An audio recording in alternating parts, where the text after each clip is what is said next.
Welcome back, this is Sandy with Sandy's Organized Chaos, and today we are going to be doing this pastel giraffe look. As always, I'll make sure to put everything I use today into the description box so that way you guys can recreate this item if you would like to. If you're new to my channel, don't forget to hit that subscribe button, and let's wake up, prep these tumblers, and slay all day.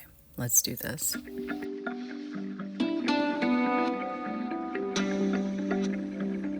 Starting off with the tumbler I am using today, I'm actually kind of obsessed with these kind of tumblers lately. I've been getting these from the DIY craft warehouse, but they tend to sell out really fast. So, and honestly, guys, it doesn't matter what color because we're gonna be painting it anyways. I just kind of wanted it to match a little bit. Like I could have done a blue one as well because what we're gonna be doing, I'm gonna be doing a bit of blue in it too. So if you're having a hard time finding these particular tumblers, then, just whatever color you can get, we can make it work with whatever color, and then you can just pick different colors to paint for the pastels. So I'm going to go ahead and pull that sticker off the bottom part. I'm going to pop out this little rubber piece for the straw. Then I will go ahead and place that back into the box that I pulled everything out of so that way I don't lose it because it's so tiny. So we don't want to lose it. So there we go. I'm going to go ahead and give the entire tumbler a sanding, even the handle, because I'm leaving the handle on and I am glittering and epoxying over the handle as well. So if you want to take the handle off, go ahead and there's little screws right underneath the handle and you can remove it if you'd like to, but I'm not going to be doing that. And for the lid, I just want to make sure that I sand the areas that I intend on epoxying and glittering as well, making sure I don't sand the areas that I don't want glittered and epoxied. Then we're going to go ahead and wipe off all the debris that we had just made from sanding. I highly recommend using electrical tape to tape off the lid. It forms so well to the shape here. So all you're going to do is take a length of tape and you're going to place that. I like to place it like kind of right up underneath, just like that. I kind of get it started just like that. I'm going to take my thumb and place it onto the starting point here where it's getting started, making sure that I rub down and all that. But the hardest part is getting it started, and then once you get it started, you just take your thumb on your opposite hand there, you see, and I'm holding it so that way I can firmly stretch it and bend it around these curves so that way I can tape off the areas I need to. Then I'm going to tape up the little straw hole area. If you feel confident that you're not going to get anything done in there, you don't have to do this, but just take a little piece of tape, buff it down like that so that way you can see the outer edges of where the hole is, and then you're just going to take a knife and you're going to cut the little circle out just like that. And there we go, everything is nicely prepared and now we're ready to get started. So I went to Michael's and I found this kit. It had all these pastel colors, every single one of them inside of it. So I'll make sure to put that into the description for you guys. But that's all I'm using is just all pastels. You could use all neons. You could use all whatever colors you'd like. If you have a certain color scheme you need to use, go ahead and do that. But I'm going to take every single one of these colors and I'm just going to squirt a little bit onto my handy dandy paint palette here. So we are going to be doing a brush stroke look. So I have a little bit of water so I can wash my brush off in between. I'm going to be using a mop brush, but of course you can use a chip brush if you want to. It really does not matter what kind of brush you use. Whatever kind of look you're going for, go ahead and do that. The brush stroke is super easy and pretty hard to mess up, to be honest. So we're going to go ahead and choose one color. And as you see here, it's super simple. We're just going to be taking that color and keeping it going in one direction. So I'm going to be going from the top to the bottom kind of thing, not side to side or anything. We are just going to make really random brush strokes, and I'm going to make sure to try to include the handle in this as well. And in between every color, I'm just going to give it a good rinse and dry off my brush really well, and then just basically move on to the next color, just repeating this process of randomly brush stroking the colors around the tumbler. If after you get going, you feel like everything's getting muddled together, it's okay to stop and let the colors dry in between so that way they don't get muddled. So you can do that as well. I didn't, I just kind of went for it and, blended everything together. So I didn't mind that at all. But if you don't want it more muddled together like how mine's kind of looking here, just let it dry in between before you move on to the next color.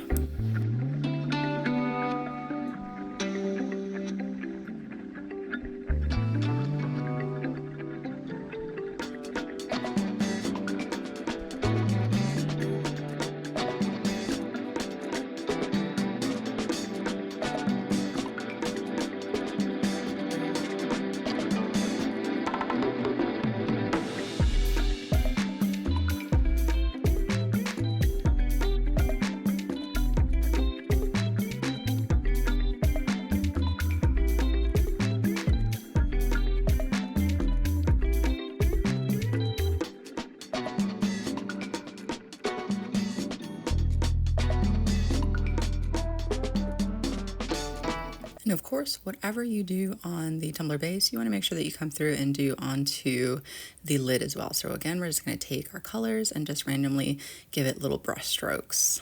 I'm going to set these off to the side and I'm going to let them dry completely before we move on to the next step, which I am going to be adding more colors over top.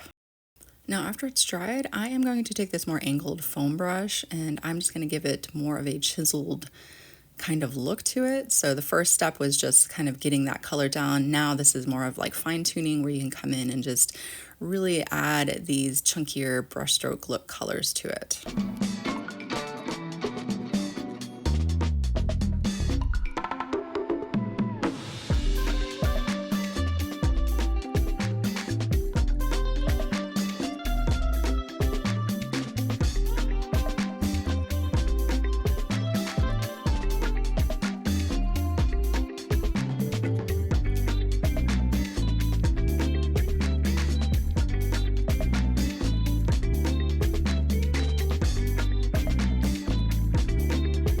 And of course, whatever you do to the base, you want to make sure you come through and do to the lid as well. So I'm going to go ahead and add the same kind of coloring onto the lid to make sure everything kind of is matchy-matchy.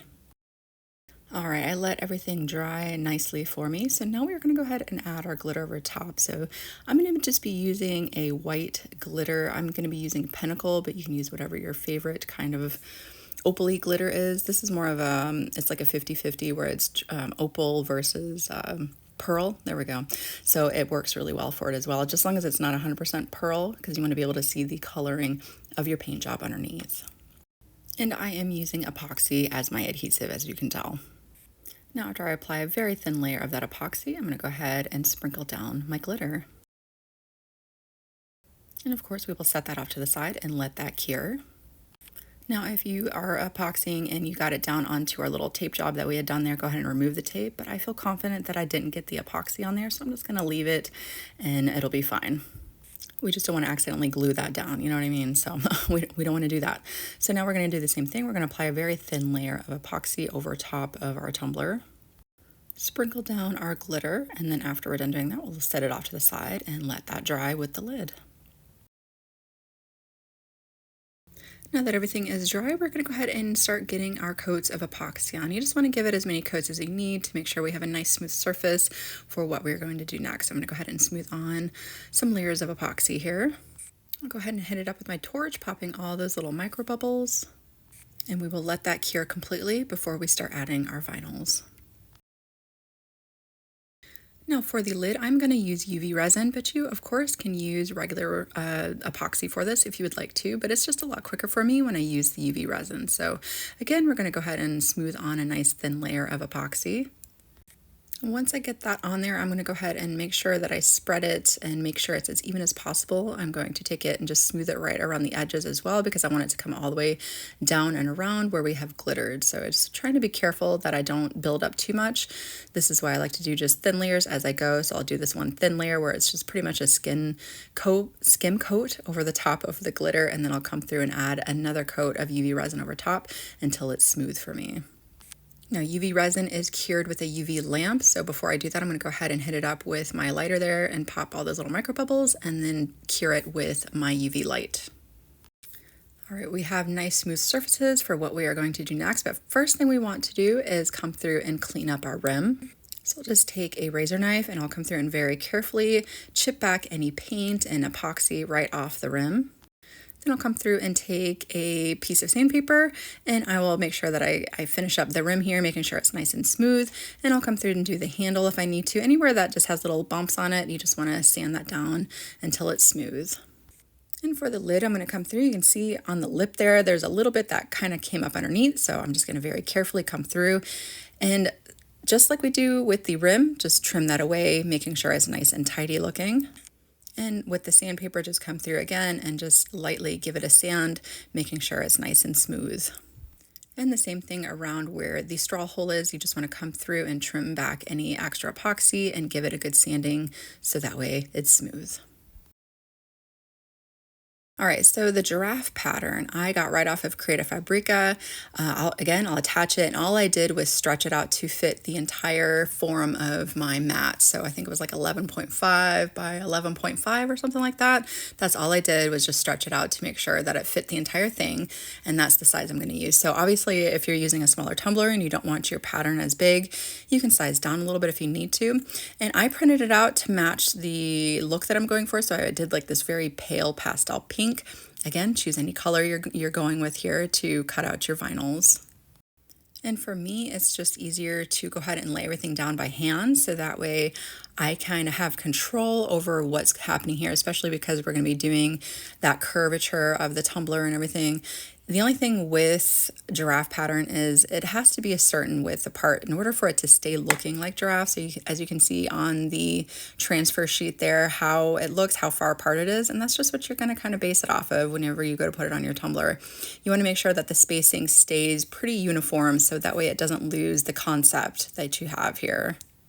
So I have this piece here I'm going to go ahead and put on the curve of the tumbler. So I like to kind of start in the middle where the curve is, and then I just press straight down the center of the vinyl, and then I start to fan out to the edges. So that way it starts to warm up and form to it. So I kind of stretch it and use my fingers to kind of warm it up. And then once I have it down, sometimes there's little areas where it wants to pull up.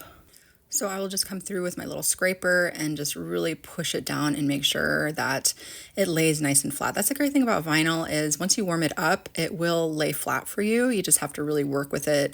And sometimes you have to be kind of gentle with it, because it could rip or whatever the case may be. But you just kind of keep working at it and it will smooth out eventually.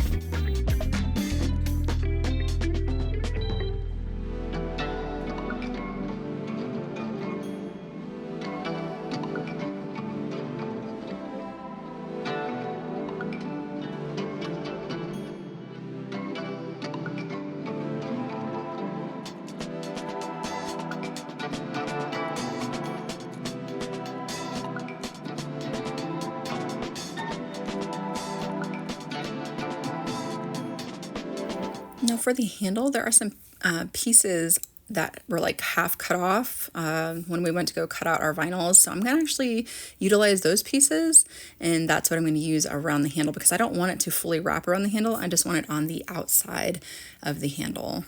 So here I am. I'm just gonna show you one more time. I'm just utilizing the ones that are already cut in half for me, or you can cut your own in half, you know what I mean?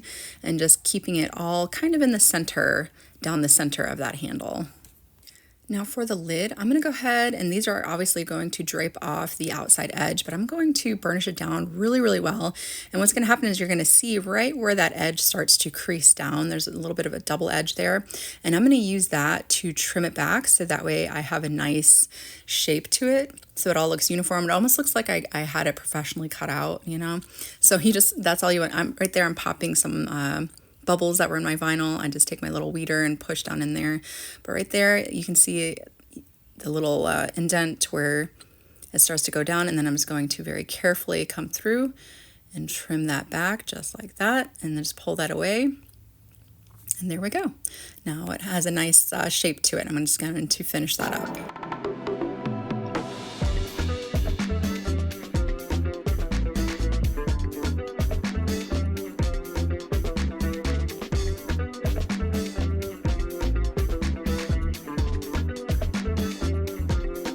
All right, there we go. We did it. We applied our giraffe vinyls down, and look how cute that is already. And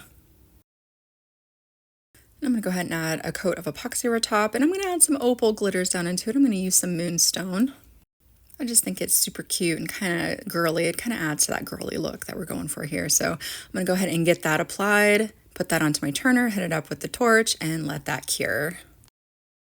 And of course we want our lid to match, so I have some UV resin. I'm going to put down some of that moonstone, some more of that moonstone, so that way it matches the base. And when I put it down onto the lid, I'm just going to very carefully bring it to the edge of where the straw hole is, and very carefully slide it down around those corners, so that way it is nicely sealed down for us. Hit it up with your torch, popping in the little micro bubbles, and then cure it with our UV lamp. So the quote that I'm going to be using, I did an offset in white, but for the main part of it, I used this really pretty like ombre looking vinyl. I thought it was so cute. It really goes with everything that we're doing.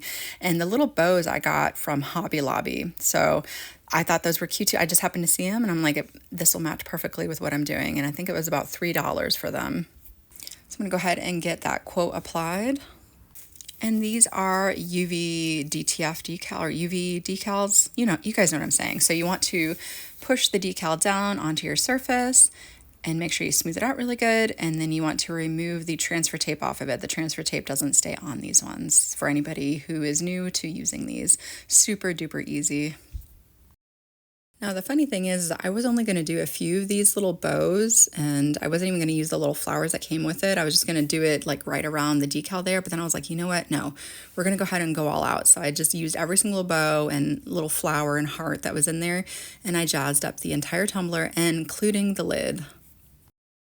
How easy is that? So the only thing that's left to do after you get everything applied is add its last finishing coats of epoxy to the tumbler and to the lid, and she is ready to go. Whether you take this design and duplicate it as is, or you take it and let it inspire you to create something that is completely your own, I hope that you guys enjoyed this tutorial today. Again, if you're new to my channel, don't forget to hit that subscribe button, and I will see you guys next time.